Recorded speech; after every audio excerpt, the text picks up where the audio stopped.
I think it's safe to say that Five Nights at Freddy's has become one of the most popular video game or even media franchises of the past decade, spawning in 9 mainline games, 3 spin-off games, 25 current books, shirts, hats, plushies, Funko Pops, and a movie that's been in the making since 2015. Now, I've been a part of this whole FNaF thing since a little after the release of the second game, and I can safely say that I've never really fallen out of my FNaF phase. I always bought the new games, watched videos on it, and followed the lore. And none of that would have been possible without the first game, of course, Five Nights at Freddy's or FNaF 1. And yeah, that's what I'm talking about today. If you just clicked on the video without reading the title, that's very silly of you. You must like Frankie Fazbear.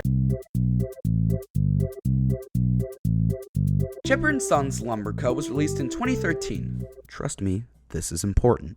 To, well, less than stellar reviews, with one person describing the character's movements and expressions, saying, quote, "Robots, they're robot beavers. That's not good. You may notice the dead, terrifying, soulless eyes of the background characters. This was said by Jim Sterling, which many FNaF fans claim was the person who started it all. The truth of that statement is debatable. This gave the developer, Scott Cawthon, the idea to make a horror game based on robots, or more specifically, animatronics. Development began at some point in mid-2014. Scott's plan was to make smaller games at the time so he could provide with his family without having to spend years on just one game that could possibly be a flop. Five Nights at Freddy's was the first one he made, and I think it paid off. Development was short, really short, about an estimated 2.5 to 3 months to only develop this game that just sparked all of this. Scott also said that it only took him 1 day each to model all of the FNaF 1 characters, and that he knew what he wanted to do with the first 3 characters, obviously being Freddy, Bonnie, and Chica. He only had trouble figuring out Foxy's character. He debated between a fox, wolf, and beaver. And the name of the character is Foxy, so I really hope you know which one Scott chose. Scott also made a Kickstarter for the game that raised a whopping $0. But that didn't stop him, and Scott officially released Five Nights at Freddy's on August 8th, 2014 on a website at the time called Desera, and then later on Steam. So basically, FNaF is all about being a security guard at a family restaurant named Freddy Fazbear's Pizza. You're on the night shift from 12 a.m. to 6 a.m., and according to a phone call that you receive, so just be aware, the characters do tend to wander a bit. And the real issue with that is, if they do get to you, they'll probably try to forcefully stuff you inside a Freddy Fazbear suit. Which isn't good at all, so to survive you must watch the animatronics on a set of security cameras placed around the building, as well as closing the doors on them if they get too close. But don't waste too much power, as if the power goes out,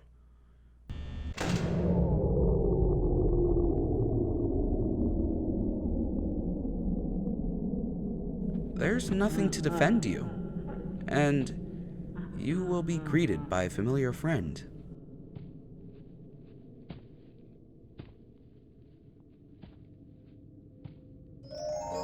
Freddy Fazbear.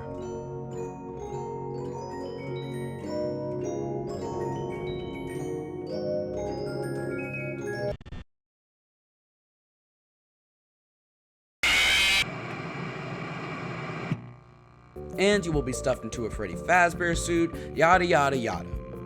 Also, to just interact with things around you, you just gotta point and click with your mouse. It's really not that hard. Now, visually, this game is very confusing. On one hand, the lighting effects are done incredibly, using clever tricks to attempt to hide imperfections, while also maintaining a horror aesthetic. On the other hand, it is not that appealing to me. The Office, at least. I don't know, something seems oddly off to me. Maybe it's the lighting in this room specifically, or maybe it's the use of the perspective filter that Scott used, but I just don't really like it. There's also this little thing on my screen. I think the game just could have been optimized way better.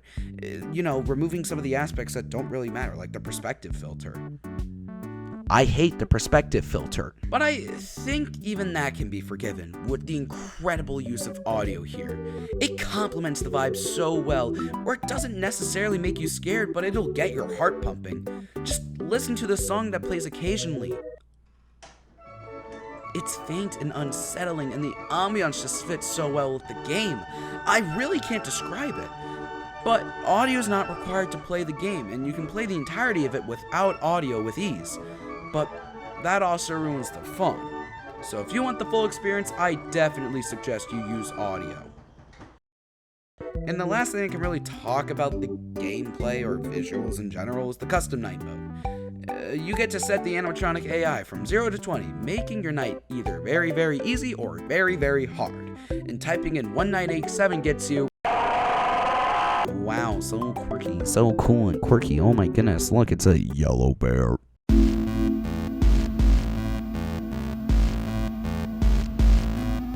Wow, that's it? Really? There's gotta be something in here. Wait. Oh, yes! The Switch port. Now, if you look at early mobile ports of FNaF, yeah, it's not great.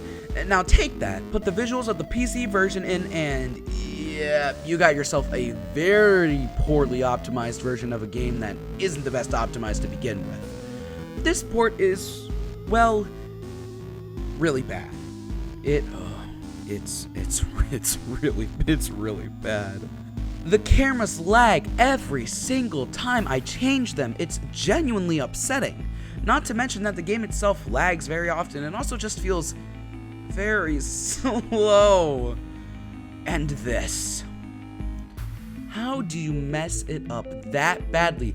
This actually upsets me. And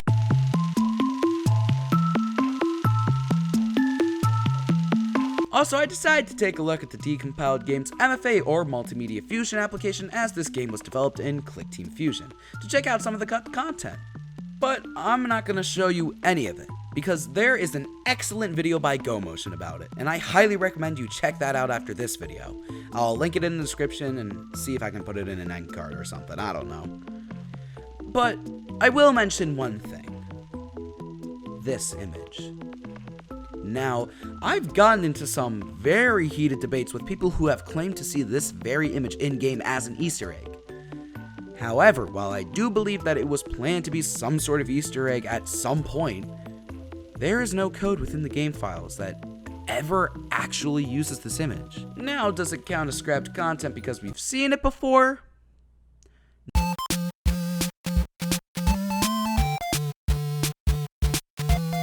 Five Nights at Freddy's obviously isn't a perfect game. No game can really be classified as perfect. It'll always have bugs, glitches, and some way to break it. But it's not the worst game in the world, and I still really enjoy it. It's fantastic, and it's really actually scary to me. Okay, I'm a wimp, I get it. I just think that people need to give this a shot if they haven't. If you haven't played Five Nights at Freddy's yet, I highly recommend it. This game is amazing. It's really good. Obviously, it isn't my favorite game, but it's still a game that I will turn on from time to time if I just want to have a fun romp.